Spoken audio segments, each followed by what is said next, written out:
Why should we study ancient Rome? Because its influence lies all around us, from architecture, language to law and government. The Romans have influenced on every aspect of our modern life.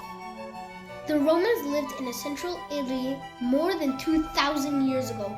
They founded a city called Rome, and it grew fast and became rich and powerful.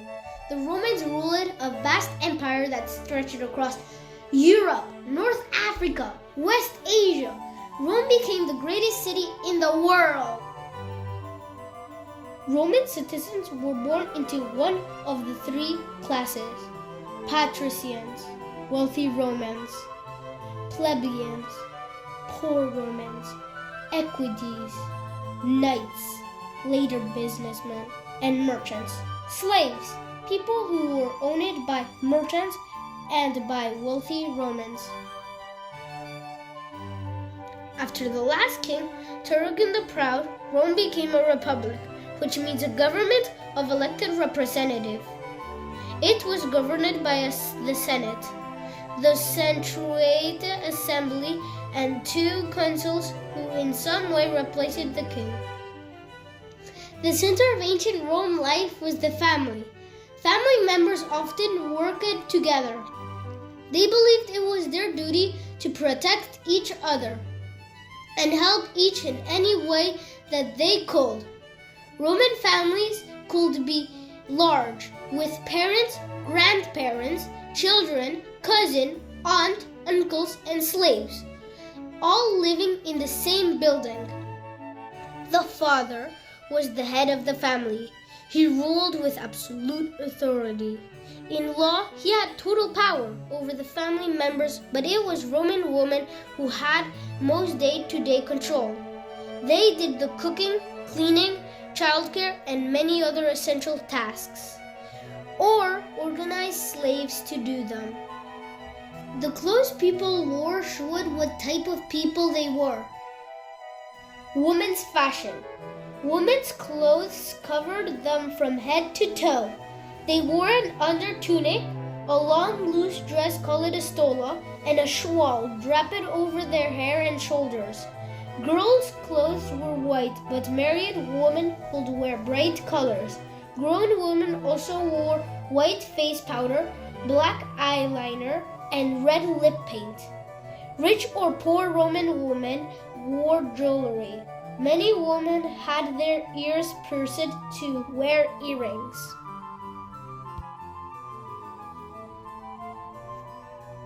Men's clothes. Men wore sleeveless, knee-length tunics.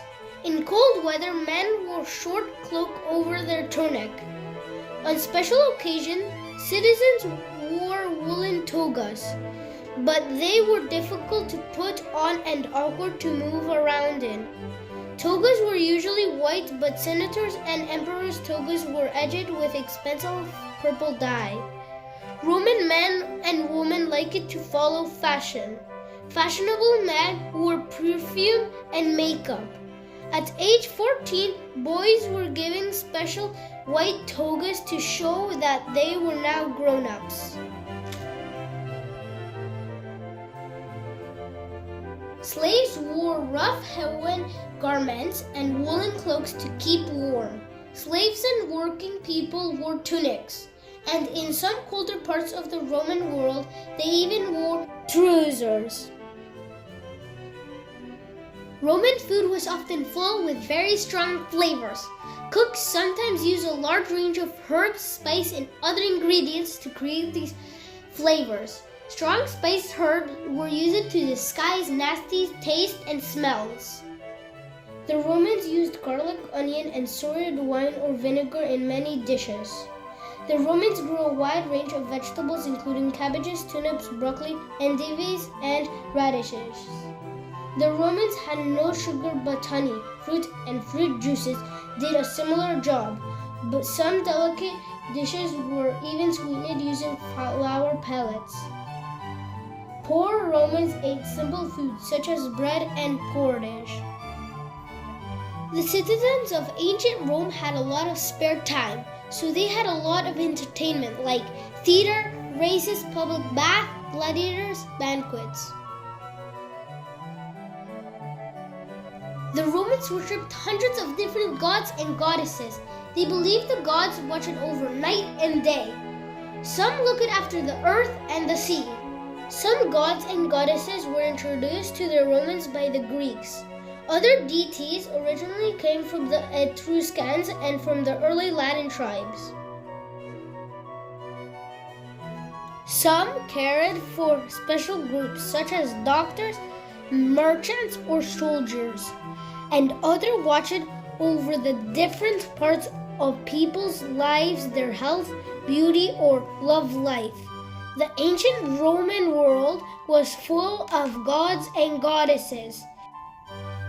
Some gods and goddesses who Romans worshipped were Jupiter, king of gods; Mars, god of war; Venus, goddesses of love; Juno, queen of gods; Neptune, god of sea; Diana, goddesses of the moon; Apollo, god of the sun. The Romans built temples as homes for the gods. Every home had a small shrine. Each god or goddesses had a temple of their own. It was built in the finest stone and decorated with a statue and a carving. Fun facts: most homes didn't have a toilet. Family used big potty jars instead. Some public baths had a library, very handy for people who liked to read in the bath. About 60 million people lived in the countries that made up the empire. The official language of all Roman Empire was Latin. The Romans didn't go to the bathroom on their own.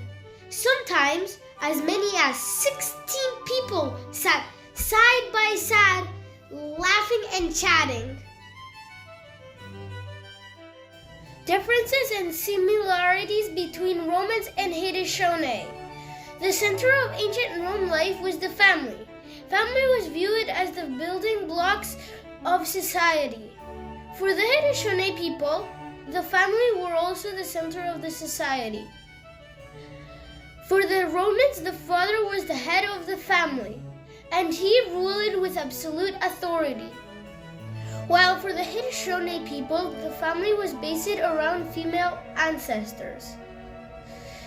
The ancient Rome was the government by the Senate and the Central Assembly, and two consuls who in some way replaced the king, while the Haudenosaunee had a form of government that is known as the clan system. Roman citizens were born into one of the three classes: patricians, who were the rich people; equitians, who were businessmen, merchants, and plebeians, the lowest class of Rome. In the Haudenosaunee society, the classes didn't exist, but the elders were well respected and were considered the wisdom keepers. In ancient Rome, wealthy families could afford to build grand houses in the city, while plebeian families lived in small one- or two-room apartments in large buildings.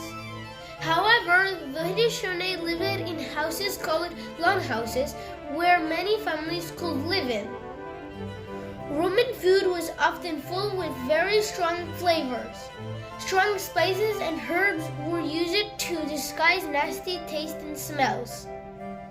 The food for the Haudenosaunee was more plain and simple flavors attached to the nature. In ancient Rome, people wore woolen togas for special ceremonies.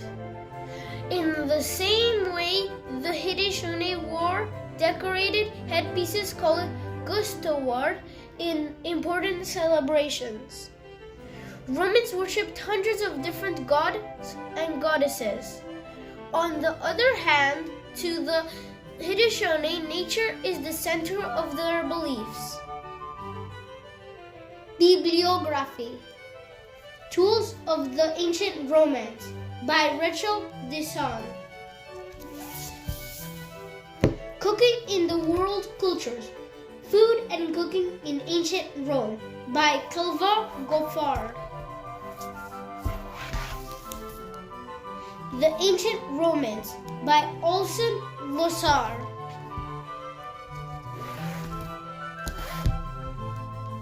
Hands on History, Romance by Fiona MacDonald. Home Life in Ancient Rome by Daniel Getchard.